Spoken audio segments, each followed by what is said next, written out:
Welcome to another exciting show with me. This is your Vance, the host for tonight. And yeah, we are Kopi with Vance. And today we're going to talk about a little bit on psychology. That's right. This is one of the very famous, or rather, the most popular topic to talk about, because in our previous Kopi event shows, you have noticed that there's a lot of responses. So we decided to bring in an expert again with me today. My guest is just waiting at the backstage. But before that, tune in with Facebook, LinkedIn, and we are also at YouTube as well. And best part, you can also listen to our podcast at Apple Podcasts and Spotify. So without any further ado, I'm going to invite my guest speaker, Dr. Hanita Assudani. Hello, doctor. How are you there? I'm good. Hi, Vance. Thanks for having me here today. It's my pleasure to have you here with Kopi with Vance. But are you having your coffee with you right now? Oh, I don't have coffee. I have some water. Maybe. It's okay. We shall have our coffee one of these days. Thank you, doctor, for joining me at Kopi with Vance. And I know today we have a topic to talk today, which is responses to trauma. But before that, we jump into the questions that we have, or our audiences may have. You want to do a quick introduction about yourself, doctor? Sure. My name is Hanita, and I work as a clinical psychologist. So I've worked as a clinical psychologist for many years. So I don't want to say how long in case you figure out my age. Okay. Um, so it, Okay. um, Yes, more than a decade. So what I do as a clinical psychologist is I work with people who are having a hard time feeling anxious, stressed, depressed, and we work together by talking about these difficulties, and then we form a plan. And after a period of time, people start to feel a bit better, a bit calmer, and just generally feel, I think, a greater sense of well-being. So generally, that's what I do as a psychologist. Right. So probably been a psychologist for more than 15, 20 years. Not 20 years, maybe 14, 15 years. Okay, so we can roughly gauge the age already. Thank you, Doctor, for that lovely introduction. But of course, the viewers who are tuning in today, right now, or locked in with us, you can actually hear them at Spotify, Apple Podcasts, YouTube, LinkedIn, and Facebook as well. So, Doctor, we are going to jump into the questions right now. When we say responses to trauma, but what is a trauma really is? Yeah, that's a really important question. So trauma is any event that will overwhelm the ordinary human adaptation to life.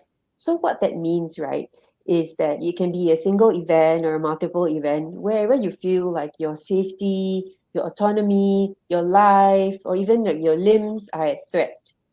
It can be something that you experience directly, or it can be something that you witness happening around you or other people that you care about. So let me just give an example, right? An example of a single event trauma may be if you're a victim of a crime.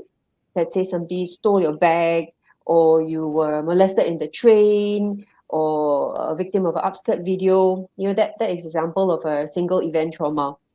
Multiple event traumas, right, can be single events that happen sporadically over time, but usually it's something that happens over a period of time, such as, growing up with very punishing parents to punish you until you have injuries, which is considered child abuse, domestic abuse, or if you're a child and being groomed for sex by older relative, can be things like workplace stress, things like that. These are all examples of trauma.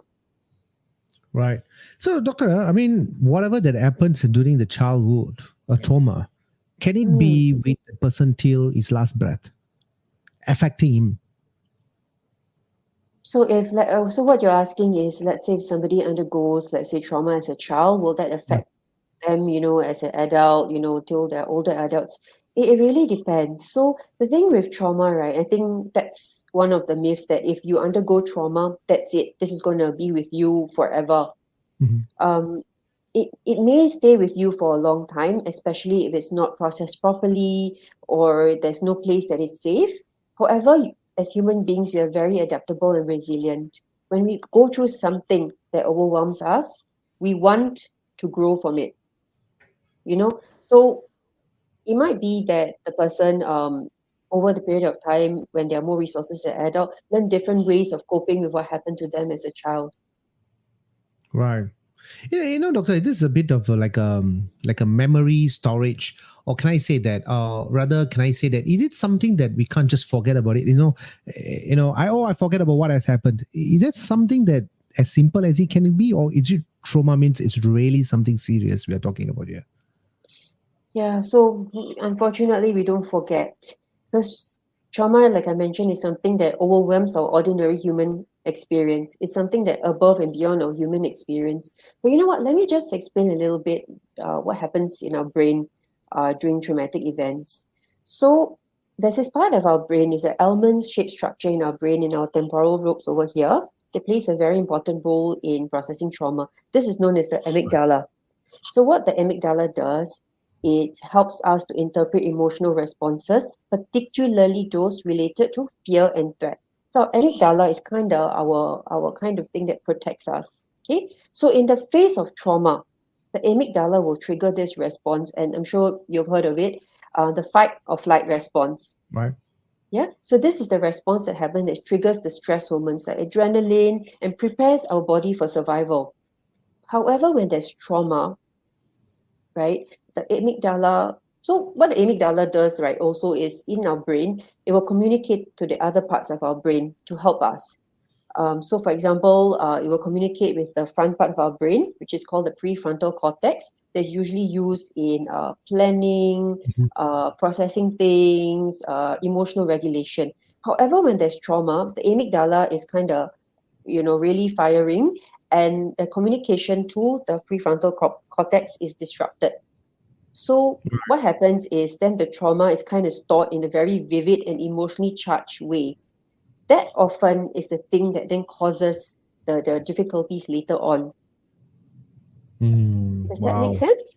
Yeah, yeah. We're trying to understand how the human body works, but rather the human brain, works. But it's quite a pleasure, or rather not a pleasure. It's lots of information to understand here about what exactly is happening to us or to our brain, or how we think, the thought processes, and so on. But we're gonna have an interesting conversation with you, doctor, today.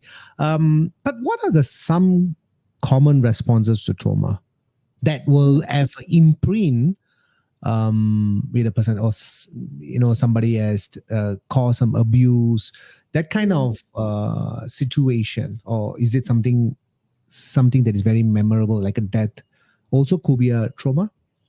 Yeah, yeah. So trauma can be like a death, it can be something that you go through, it can be the loss of a friendship, it can be many things. As long as it kind of overwhelms your usual experience, wherever you feel powerless, that can be kind of experienced as a trauma. Right. So remember, trauma is an abnormal event. Okay, so whatever responses we have are normal responses to these abnormal events. Okay, so the responses that I'm going to share are not abnormal in any way. They're not wrong. They're not weird. These are normal responses. Okay, so let me go back to talking about the fight flight response, because that's how our amygdala works. So let me use an example. Like in olden times, when we were cavemen, this was still working. So imagine that you're a caveman and you are going to encounter a saber-toothed tiger. So your body needs to react very quickly. So Right. the first thing that happens, you notice, is your heart rate starts increasing, tick, tick, tick, tick, tick, tick, tick, right? And why does our heart do that? mm, Anxiety, we are preparing for warm up to run fast or to fight, like what you mentioned. Exactly. So our heart starts beating fast because it needs to quickly circulate blood, oxygen, sugar, glucose to our lungs, to our brain. Because as humans, we don't have weapons, right? We don't Right. have claws, we don't have sharp teeth.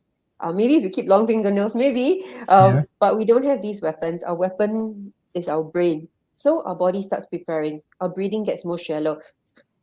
Again, to try to circulate oxygen as fast as possible. Our blood starts rushing to our face. You feel hot. Our ears also feel hot. At the same time, our large muscle group starts getting blood flow, but our fingers and toes becomes a bit cold. That's why people feel this clammy kind of feeling. Also, our mouth starts to become dry because digestion slows down. It slows down because it's not needed at that point. So these are some of the things that happen in the fight-flight reaction. Okay, so the thing is, depends what reaction happens, depends on what our resources are at the moment. So for example, if the threat is something that we can face, for example, it's a baby saber-toothed tiger, it might be a fight reaction. Okay, but if it's like a very adult, large saber-toothed tiger, you're like, okay, I don't have my spear with me, I better flee. Okay, so that's kind of how we chose. But in trauma, it's in a way it's similar, but there's some differences. So for example, if you're undergoing, let's say, a traumatic event and the fight response kicks in, what you will experience is your jaw getting tense, your jaw clenching, your teeth grinding, your shallow breathing. And over a period of time, right, what happens if these responses continue is you start to feel maybe a lot of anger, resentment towards other people, feel maybe very critical of others. There's a lot of critical thoughts. You feel that other people are wrong. You notice that over time, the impact is you might be picking fights with other people, talking loudly, shouting, bullying. So these kinds of behaviors happens if kind of trauma is it is a very natural response, but let's say the trauma is not processed over time, these are some of the response that can happen in the fight mode. The next one is flight mode. Okay, so flight mode is when your resources, the threat is bigger than your resources. You need to get out of there. Your heart is still racing, you feel tension, you feel sick in your belly, you might feel more sensitive to touch, you're maybe looking around for cues like, okay, where can I run to escape? You feel anxiety, you feel fear. The thoughts are all about, I need to get out of here, I can't focus, my mind is blank. And how this looks like, let's say, in our kind of daily life, is maybe you notice that you avoid conflict, or if there's a fight happening, let's say your parents are arguing, or somebody's raising their voice at you, you tend to keep quiet, kind of look down, change the subject. Okay, I don't want to talk about this right now. You move away, or if something is happening, let's say with your friends, you might ghost them. So these are some examples of the flight reaction. Right. Now the thing is, we're talking. Sorry, Doctor, yes? I mean, can I just ask you something here? So memory and trauma is totally different. What do you mean by memory and trauma? Like a memory, like, like example, like a death, when that happened during a childhood. So it's like a very bad memory or something, a memory that is within a person. So how do we differentiate whether it's a trauma or memory that I'm thinking of? That could be a trauma, or can we classify that is a trauma, not a memory? So I think the difference is then how you Yeah. experience it in your body and how it impacts your life. So Right. if it's something that is traumatic, there will be a profound effect. So there will be an effect. There will be an impact in your sense of self. It will be impact in your relationships. You'll feel it in your body. Yeah. With Yeah. terms of memories, Mhm. the memories can be traumatic. Like losing somebody, especially when you're very young, it can be very traumatic. And that memory, especially if it's still in the amygdala, it's still not processed properly, it can still be traumatic, or it can be something that, okay, you know what, this was very traumatic for me. I lost my dad. I feel very sad. I feel the grief. I feel the Mhm. loss, but I choose to kind of shove it into the cupboard. And when I talk about my dad again to my friends and stuff, I might feel sad, might feel lost, but I don't feel this level of, oh my God, this is a threat. I need to fight, or I need to flee, or I'm going to go through some other responses as well. So the way you respond to it is different. It doesn't feel like a Right. threat, So now I guess. everybody responds it very differently, and the level of trauma it also depends on what they went through. So there's no a standard. That's what we can actually from here. But doctor, also when we're talking about the Mm, misconceptions about trauma mm. response, how do we take it from here? Okay. I haven't finished talking about some of the comments. I've only talked about the fight or flight, but let Okay. me let me continue with that a little bit more. Sure. So the fight or flight is kind of the first steps. But the thing is, what happens, right, if you can't flee? You can't Okay. escape. You're stuck. You can't escape, and you don't have the resources to fight the threat. For example, if you are being beaten by a parent as a child, I'm 3 years Mm-hmm. old. My father is beating the hell out of me because, I was noisy. I was just being a Mm-hmm. child. I was just playing. What can I do? I can't escape. There's nowhere Mm-hmm. to go. My mom is not helping me. So one way, another mode is called freeze. This is the mode where to protect your mind, you leave your body. You feel the sense of numbness. There's nothingness, there's detachment, there's even feelings, dissociation. And how this is experienced in the body is that there's a slower heart rate, your voice becomes monotone, almost robotic, speech is flat. And what kind of behaviors you might see when this person grows up and be an adult, or even older over time, is the person might abuse substances, alcohol, maybe to feel, maybe dare, maybe some kind of daring activities. It might be binge Mhm. watching TV, doing something mindlessly. Even in flight mode, when somebody feels a fast heart rate, they might, let's say, binge eat, or as an attempt to soothe those feelings, to go into the freeze mode. Right. These are some kind of behaviors. And your thoughts when you're in the freeze mode is kind of just blank, just Mhm. darkness or blank. You might feel there might be some like fillers in your head, intrusive thoughts or nonsense things like words, pictures, or songs. But generally, it's the state of kind of I'm frozen. Right. And in this mode, is when with that feeling that we get when we are faced with a threat and we procrastinate. This is the mode that actually is activated when we're procrastinating. Right. Yeah. So that is the freeze mode. The last one is the fawn mode. So this tends to happen if the trauma is longer term, like with child abuse or domestic abuse, sexual abuse. Basically, right, in order you can't in order to kind of get yourself out, you can't leave. The only thing you can do is kind of lessen the blow. So you start to people please. That's why it's called fawn. Mm. You start to people please. You start to become very vigilant to the cues around you. For example, if you grew up in a household with a lot of angry parents, you should know that one, let's say if the parent is coming doing something like that, you'll Yeah. know, okay, father is angry right now. I better go and hide. I better make sure that I'm Right. okay. Or mother comes home, slams the bag, okay, that means that yeah, she's angry. I better figure out how to please her. So the person will start maybe trying to please their parents. For example, oh, Papa, you're very angry. Oh, here, I made you a cup of tea. Enjoy your tea. How is your Mm. day? Let me massage you. And often this people pleasing is above and beyond the person's needs. So the person will be very hyper vigilant and focus on the other person to ensure Right. that their mood is stable. So the person is quite disconnected for themselves. They feel very anxious. The heart rate is very fast. They have a lot of worries and thoughts about how the other person might feel, how to placate the other person, a lot of overthinking sometimes to think about what does that action mean? What does that mood mean? Yeah.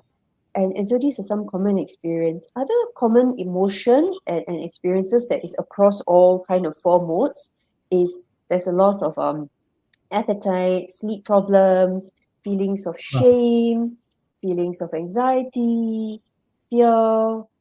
These are all common kind of feelings across all the four modes: the fight, flight, freeze, and fawn. Wow. Doctor, and it's quite not surprised, but to see that it also affects the emotions and the sleep pattern, the appetite, and the way you will be social with people. The whole thing just changes everything, right? Yeah, yeah. I mean, totally, because it will affect your whole life, and you can see how trauma can affect relationships, right? You can see Right. that somebody has undergone trauma, especially when it's long. There's a hard time connecting or trusting other people, or people choose relationships that reenact the past abusive ones because it's familiar. Or maybe somebody who's in a perpetual fight mode is quite reactive, defensive. And you can see also how it affects an individual, because when all these responses are being activated, you tend to feel very powerless. You might feel ashamed. You might think this is me. There's something wrong with me. I'm out of control. But let me also remind everybody that if any of these responses that we've brought up here today reminds you of experiences you're going through, let me remind you, this is not you at all. There's nothing wrong with you. This is actually your body and your mind responding the way it should to terrible, abnormal events like trauma. Right. Wow. Hey, doctor, just a quick question there as well. Hmm. Does this trauma can affect any age group? Or is it only affects during the childhood? So it can affect you at any time, at any age. Trauma that tends to happen when you are younger or more vulnerable will tend to have, let's say, a bigger response or a bigger impact. Just because we don't have as much emotional, psychological, physical resources. Right.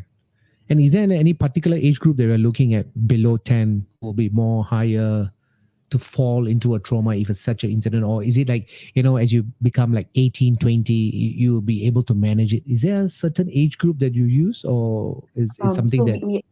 we are not immune. For example, I give you an example, okay? Today, if let's say I leave this podcast today and I go down the road and let's say somebody grabs my bag, grabs my bag and punches me in the face. I'm not going to be immune to a traumatic response. It's a normal human response. I'm going to feel very jittery. I'm going to feel very scared. I'm going to cry. I'm going to feel like it's not safe. I'm going to think twice before I come to this location. I'm Mhm. not immune, even as an Right. adult, right? And as a child, but let's say, for example, if I am faced with, let's say, a shouting adult, let's say I go and buy, I'm queuing in line to buy, the latest Kopi, the most popular Kopi. I'm queuing in line and somebody cuts my queue, and then I go, "Excuse me, sir, you cut my queue," and the person, "Who do you think you are?" And makes a racist comment or something Right. like that. But because I'm an adult, I can go like, "Look, I was in line first. I need you to step out of the way.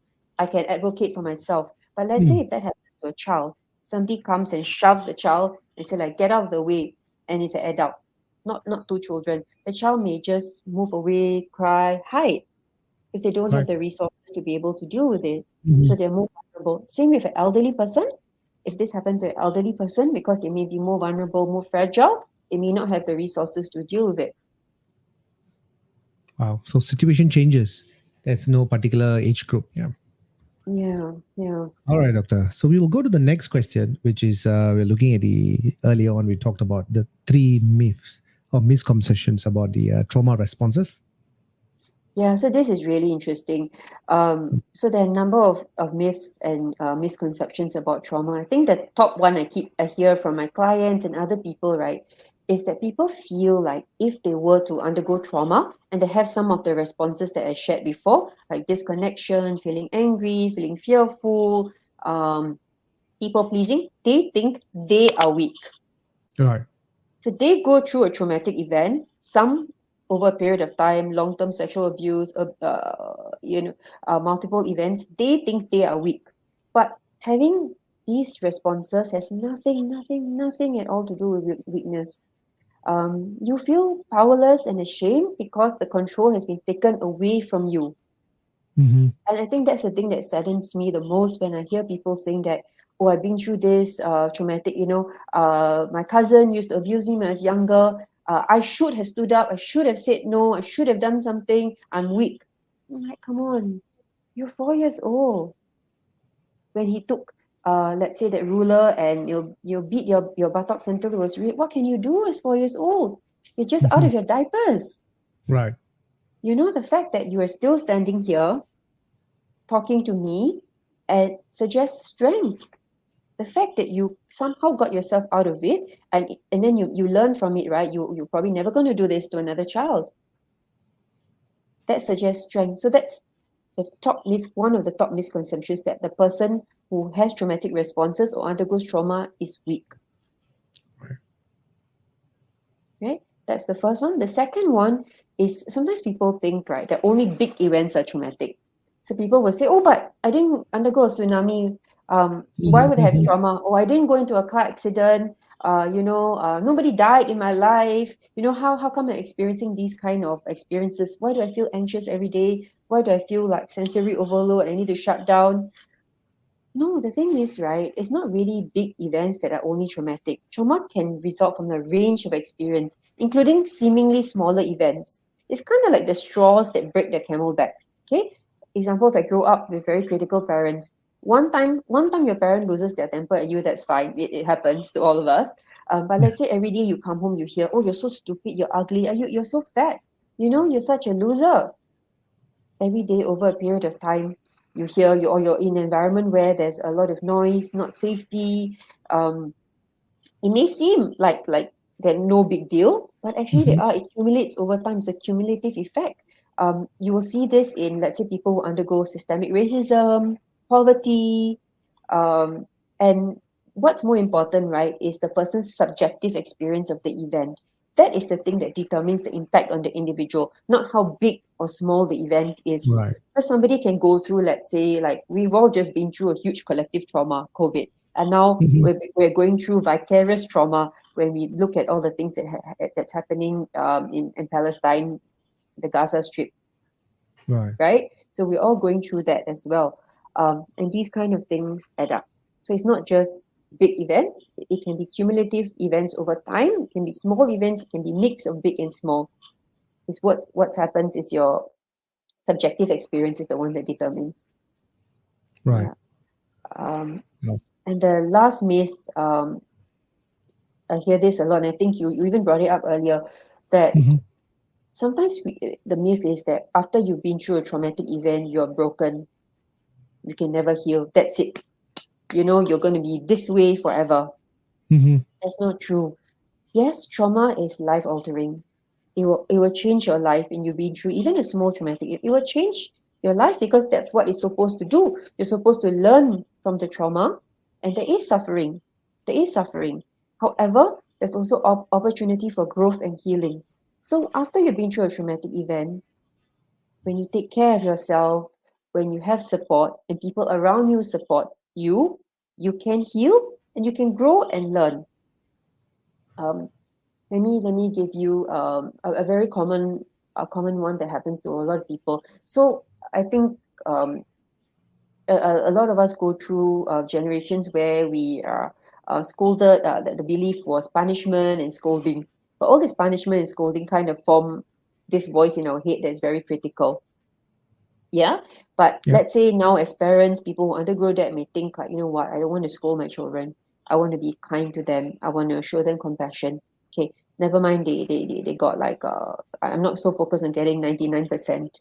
Fine, they got 70%, they tried their best. This is the growth and change that happens sometimes after trauma, Mm-hmm. you know? Or if you can think of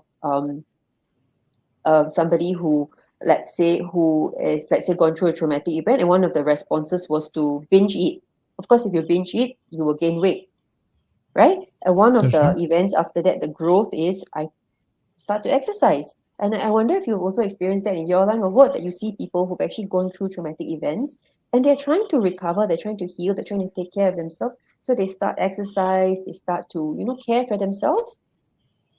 Mm-hmm. All Can for you just turning inwards to them, and it's a period of time that they went through, and then they that's kind of a phrase that they don't want to be there again. And then once they start changing and doing things for themselves, they don't even want to talk about it anymore. The past experience, it's like I'm done with it, and I'm just putting it all over the back, and I'm not even thinking it's a memory, and then just going forward. I mean, I've seen a couple of cases like this before, dog.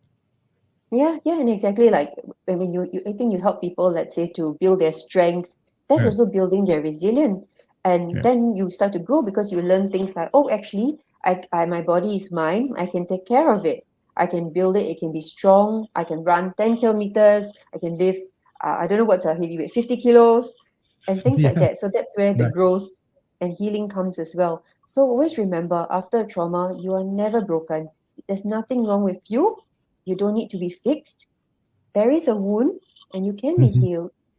Right. Doc, we talk about the responses to trauma. We talk about the misconceptions of trauma responses. Does really trauma heal? Can someone heal from a trauma? Yes, yes. Definitely you can heal from trauma.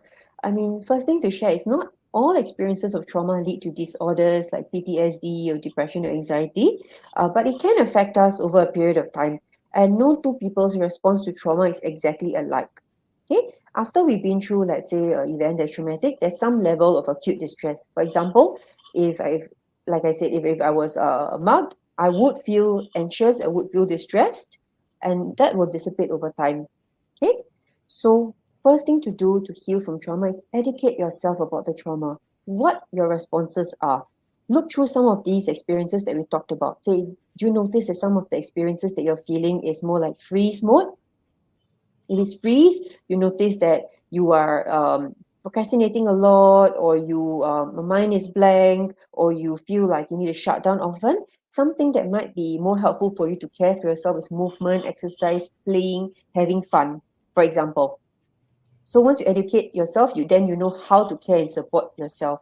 If let's say your common response is agitation, you feel like you're clenching your jaw a lot, like clenching, you're biting down, you go to the dentist will ask you, do you grind your teeth? That is a sign that maybe, okay, my response is more fight, I feel agitated, my ears are hot. Might be exercise won't be helpful with this. Like high intensity exercises may not be helpful. Something like Right. breathing, yoga, challenging your thoughts, maybe going to a place where you feel very agitated. You might want to go into like a dark room, use a weighted blanket. If you're having sleep difficulties, you want to attend to the sleep. If you're having, let's say, difficulties connecting with people, you want to talk to the people and discuss how to support you. If you notice that you're pleasing people, you're thinking always about other people, you might want to set boundaries, kind of teach people how to interact with you safely.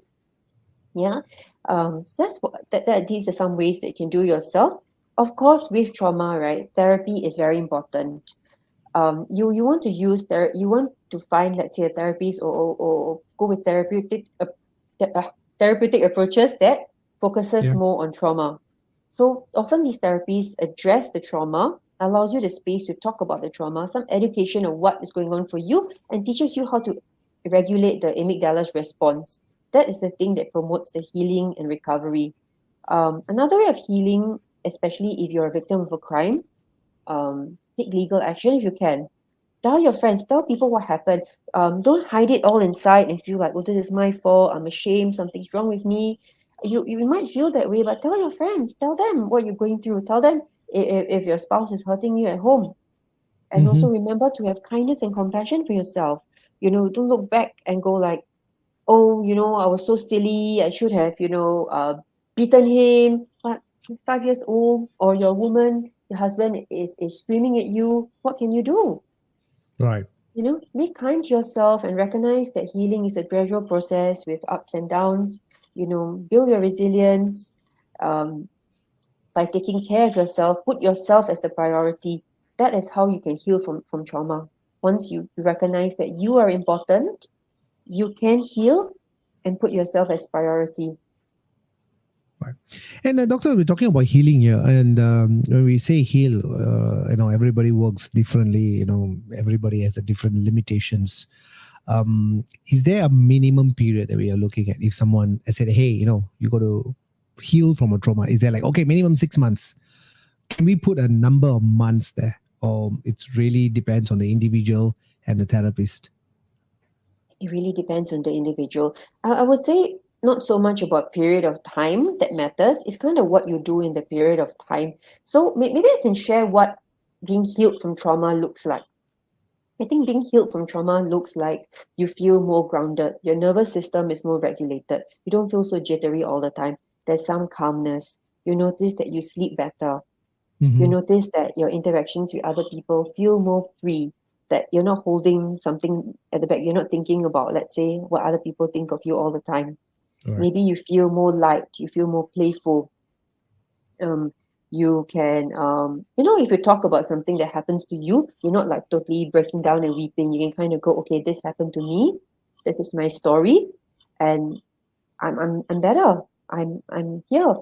And that, again, that process depends on the intensity of the trauma, the duration of the trauma, what Mm-hmm. are some of the things that happen. Because one way we can cope with trauma is abuse substances. So if you drink alcohol, you take drugs, you need to attend to that first. So it depends how complex things are. It can be a few months, it can be a few years. Could we also say, Doc? I know I'm throwing some questions just out of that. Um, when we talk about trauma, we talk about healing. Is there a period? I mean, of course, we say there's no period of time, but we are just putting an. It really depends on individual. But can we Mm. say that all of us have went through some sort of trauma in our lifetime? Yes, All of yes, us. yes, yes. We are human. Like I mentioned, trauma is, while an abnormal event, it's a human experience. Yes. I've experienced trauma. I've experienced small traumas, what we call small T's, big traumas. Yeah. Hmm. And is it possible to find out what will affect us or what has affected us? Or are we in denial? So I think you would know. So generally, yes, denial is a way of coping. It's actually Mhm. the flight or freeze response. Okay. So for example, right, if you notice a certain pattern that doesn't work well for you, for example, in a workplace, you feel like when somebody makes your boss gives you a suggestion, you feel like, oh no, I feel so anxious of this meeting. You know, what if my boss Mhm. doesn't like me? You know, what does she think of me? You know what, I'm just gonna like make myself like as small as possible during meetings. That might be due to traumatic response. So in a session, right, what we'll do is understand, like, where did you understand what they're thinking? So, for example, a client is thinking, you know what, I just want to make myself as small as possible because I don't want my boss to see me and I don't want my boss to be angry at me. Now, I said, where do you get the idea from that your boss is angry at you just because you disagree? And the Mhm. person might think back, actually, I got the idea from, my grandfather. If I was to disagree, he used to tell me like, "Shut up, girls shouldn't speak. Sit in the corner." Right. I'd be like, "That is a traumatic event," and you may not see the link, but undergoing through talking about these events, talking about feelings that emerge in your day to day, kind of brings back some of the things that happen. Mhm. Um, yeah, it can be things like so it can be, for example, like you might. So I can share maybe an event that I've been through. So for me, like I don't like you might not like certain things. It might be the reason of it might be a reason, a traumatic thing that I've been through. Example, I was hit in the face quite badly by a ball. So I do not like playing sports that have balls. Also, if Okay. my children come up to me and like try to like come and hit me in the face, I don't like it, and my reaction is quite like quite a fight reaction, like, nope, like stay away from me. Mhm. But the Mhm. reason why I react in that way is because I've been hit in the face and it hurt my Right. nose quite badly. So that is kind of traumatic response. But when I realize, the reason why I react this way is because of what happened to me in the past, that's where the healing begins. Then I know when, let's say, if I'm going to play tennis or whatever, I know to kind of prepare myself.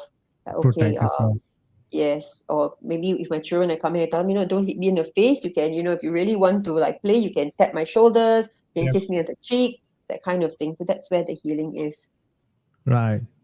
Wow. So the body is just an amazing mechanism to protect us from the past. It's not more like a rehearsal, but I think it's more like a protection bubble that we are putting around us, and immediately we know how to respond to it. And also the viewers who are and listeners who are watching this, there's a Copy with Vance, and today we are at 9 p.m. live. You can also send us your questions. We can definitely will answer that.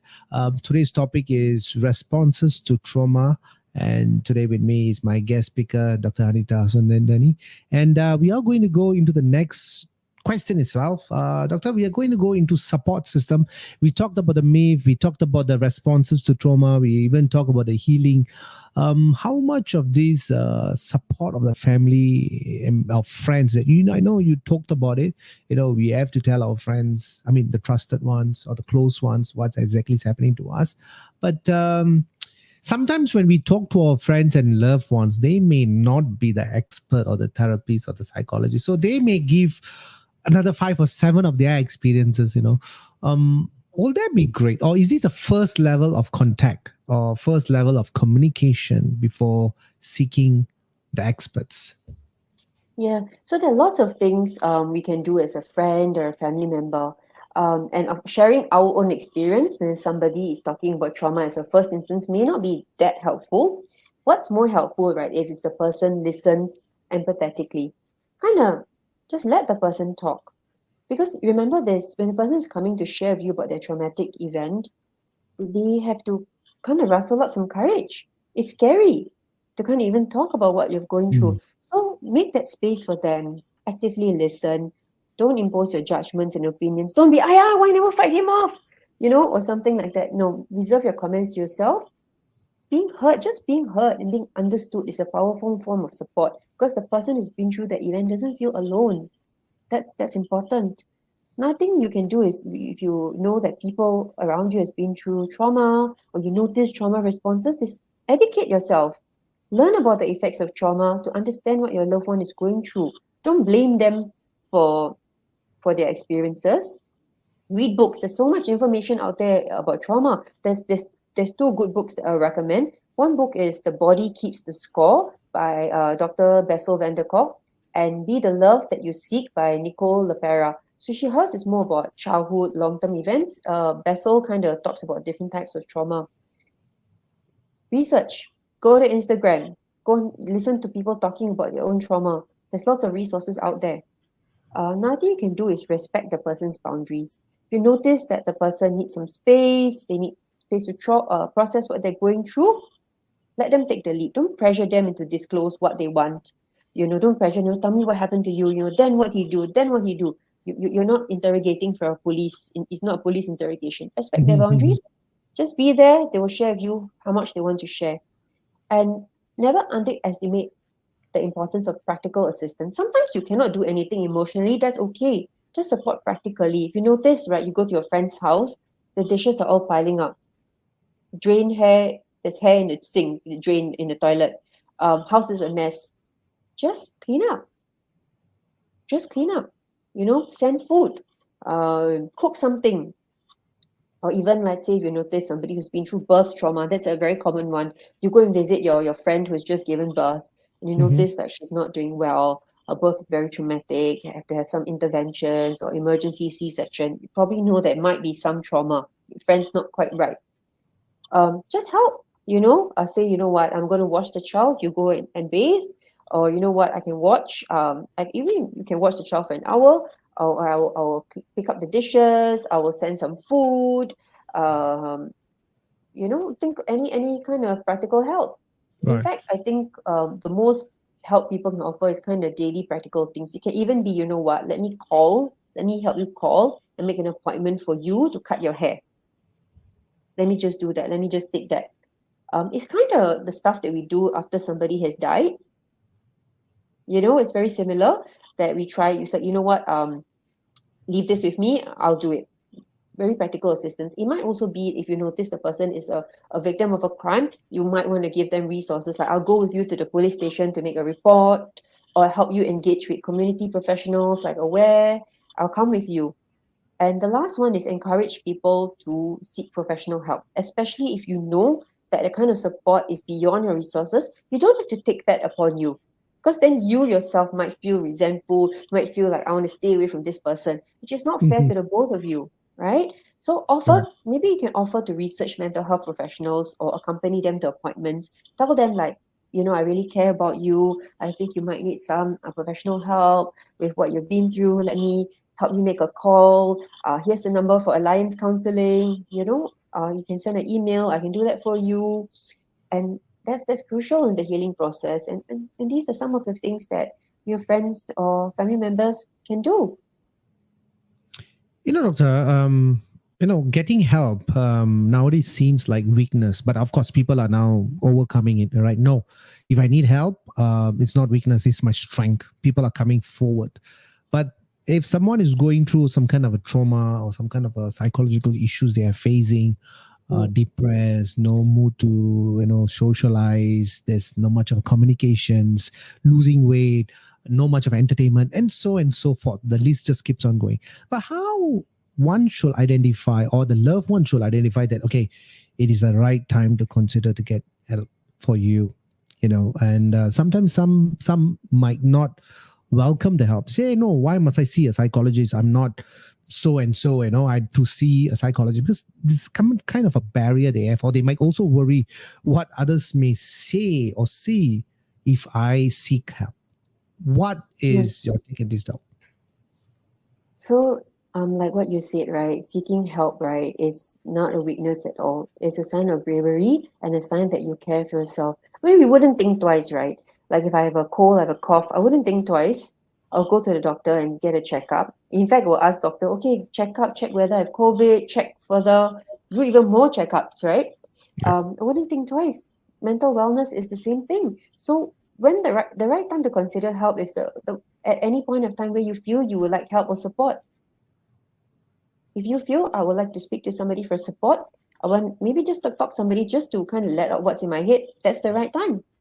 And if the friend or family member that you're suggesting, here you can, maybe these are the resources, and the friend is saying, you know what, not for me, it's okay. And remember, respect their boundaries. They may not be ready. That's okay. Leave the card with them. It's happened to me many times that I recommend to my clients or recommend, I just kind of go, you know what, this is the contact details, this is the card, whenever you're ready. So when they're ready, they can just kind of be prepared, if that makes sense. Right. So definitely seeking help is not a weakness anymore. I mean, that's what a lot of It's never been a weakness, not just never been. anymore. It's never ever been a Never weakness. been. No. But doc, I mean, of course, as a loved one, right? They might be over empowered and they say, no, do this kind of remedy, go for a walk, or you're crying, let me just cheer you up, let's go for drinking. So they might give their expertise, like what you mentioned, but the right time to get the help is very, very crucial, because any delay can be, it can go into a serious level so that we may never know. But in any case, if let's say if they want to get help, where they can get help, doc, from So Alliance? yeah, so right, so if it's specific to trauma, right, there's a for support for trauma, there's some specific things to look out for. You need to choose a therapist who can work in trauma, who has the training for trauma-informed care. So you will want to look out for the words of trauma-informed care, maybe somebody who practices EMDR, schema therapy, cognitive behavioral therapy for trauma. At Alliance Counselling, we have many such therapies because as an organization, we are very trauma-focused. Just like what we spoke about earlier, trauma is, we all have experiences of trauma. We have many such therapists, including myself. Um, in general therapy, when you go through for any mental health, depression, anxiety, any kind of mental kind of distress, therapy gives you a safe space to talk about this, gives you support, education of what you're being through. It also helps you kind of process the traumatic memories. So it stops being stuck in a very emotional state. It becomes more kind of a thinking, planning, more kind of a routine memory from your prefrontal cortex. Yeah. So the thing is, if you feel like seeing a counselor or therapist is too soon, you can start by using some apps. There's some very good apps out there like Calm, Intellect, Mindfulness Coach. You can start by just following therapy clinics on Instagram. Alliance, we have an Instagram page, or there's lots of people who do give very good mental health content. You can even think about, what you need right now. It might be that um, you're not ready, and that's okay. For example, Vance, what would you tell your clients if, let's say, they're looking to make a change, they want to get more fit, they want to get healthy? I mean, what would you tell your clients? I mean, the most important thing is to get started, but of course, what actually inspire them to do that, right? I mean, there must be a kind of a situation that they may have went through. Maybe they have pondered it for more than a year, or maybe they have stopped it because of certain obstacles or financial issue. Oh, there's a lot of various.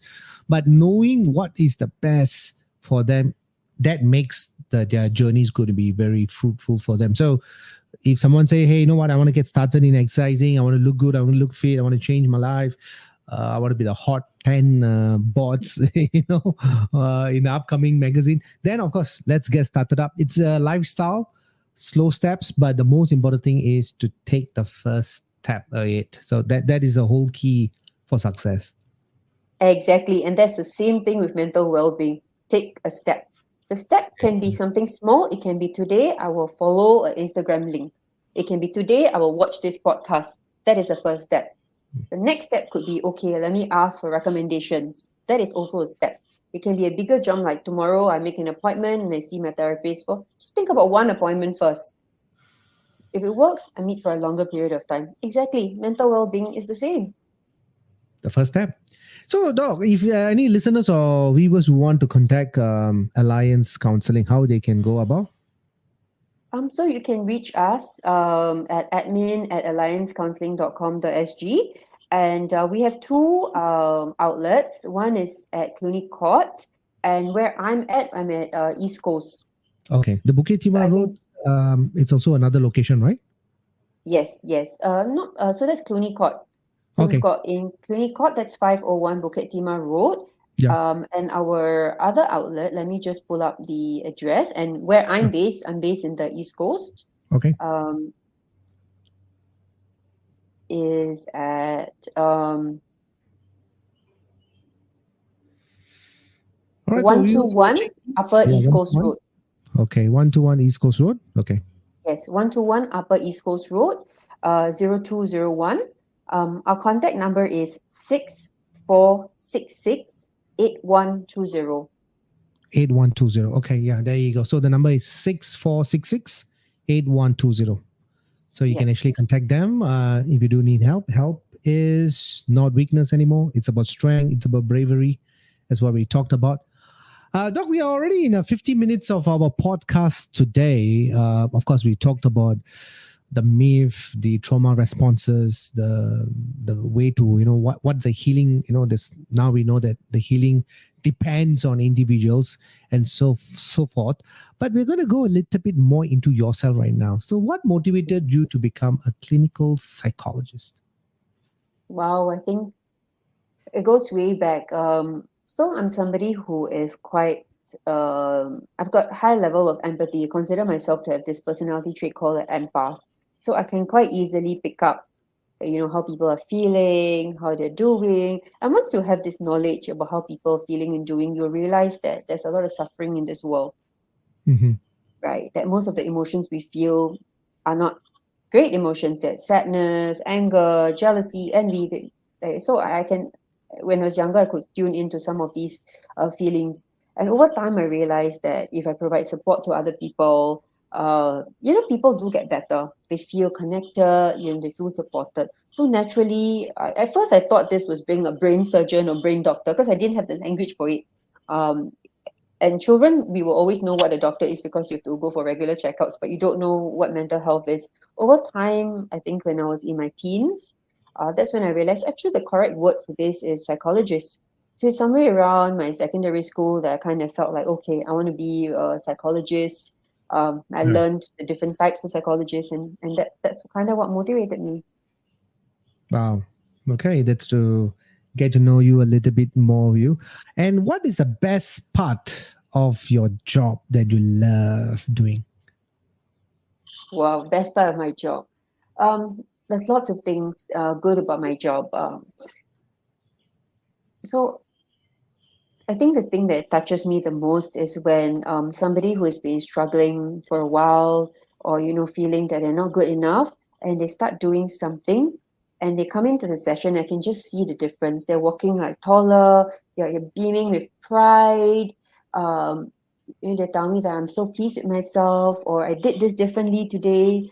Um, wow, I tell you, my heart melts when I see that. That's Mm. go like, okay, this is why I do what I do. Because it can be tough, holding people's feelings, and being there for them. But this is the thing that I love doing. That's the thing. Yeah. Lovely, Doctor. I mean, it's a great conversation with you for the past 54 minutes, but we're not letting you go off that soon. We got one more question for you. Currently, we are engaged. This is your Vance here, host for Kopi with Vance with Dr. Hanita Assudani, clinical psychologist from Alliance Counselling and NUS. So we have one more particular question for her. But if you're hearing this and watching this right now, please do share and like. We are live at Spotify, Apple Podcasts, LinkedIn, Facebook, and YouTube. Doctor, for last question for the day, but what advice will you give to someone who's struggling with mental health issues but doesn't know where to turn up for help? Yeah. So if you're struggling, just know that there are many places for help. Like mentioned earlier, you can start with apps like Calm, Intellect. If you think about what kind of difficulties you're going through, if you're going through a traumatic event, victim of let's say sexual assault, you can go through Aware. If you are LGBT, you have encountered, let's say, some kind of abuse, there's Uga Chaga. You can, come to us at Alliance at Upper East Coast Road. If you're thinking, okay, I want to go to public health, you can get a referral from the polyclinic.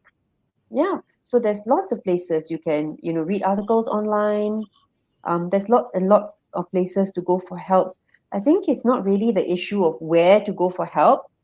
It's just kind of sometimes is that I'm not sure if I'm ready for help. Right. And like what we were discussing earlier, start somewhere. It's okay. Whatever you feel is the most doable, the littlest step, start there, and then go. Yeah, and then look at different. If you're at the point where you feel like you want to seek a therapist, read about the therapist, read their profiles. If it's on a private practice, their profiles, what they do, be there. If it's you're going to the public health system, all hospitals in Singapore has psychological wellness clinics, IMH, CGH, all saying, you can speak to them about what your needs are and you'll be matched with a therapist. Family service centers have counselors. There are a lot of social organizations like Aware, Ugachaga, have support. In doubt, we can always email any therapy clinic really and ask. You can email us at Alliance. Tell us what's going on for you and we will try to support you. If you're in school, speak to your school counselor. Lovely, Doctor. I mean, it's an amazing 56 minutes of your precious time on a busy day on Wednesday. So taking that time off and spending the quality time, and on the podcast of responses to trauma. Thank you so much. Any tip of the day, Doc, before we end this podcast for viewers and our listeners?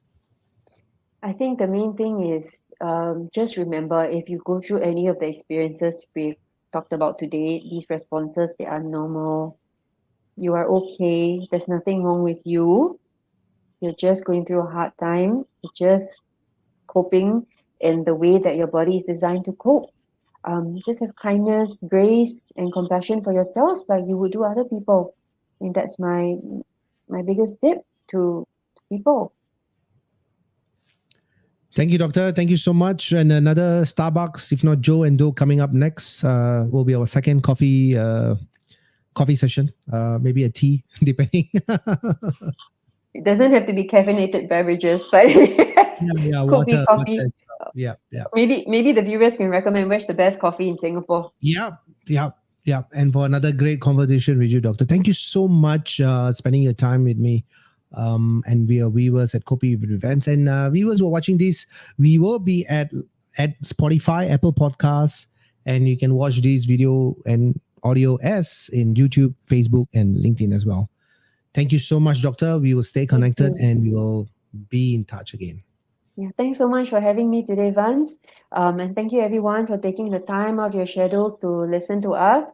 Please, if after this you have any comments or questions, please feel free to ask. We're here. Thank you. Thank you, Doctor. Yeah. Thanks. Thank you, Doctor. Bye. Yeah. Bye-bye. So that's Dr. Hanita Assudani, clinical psychologist from Alliance Counselling and NUS. So it's today's topic is all about responses to trauma. We talked about what is trauma, what is the three myths of trauma, and also the healing part as well. And also to find out about Dr. Anita's psychology, why she got interested to become a psychologist and so forth. But I think overall it was a great experiences. So viewers, if you do answer that as well in the comment section, or you can watch these podcasts at Apple Podcasts, Spotify, and socials, YouTube, Facebook, and LinkedIn. This is your Vance host for tonight, and adios, amigo. I'll catch you soon on the next podcast. Till then, bye-bye.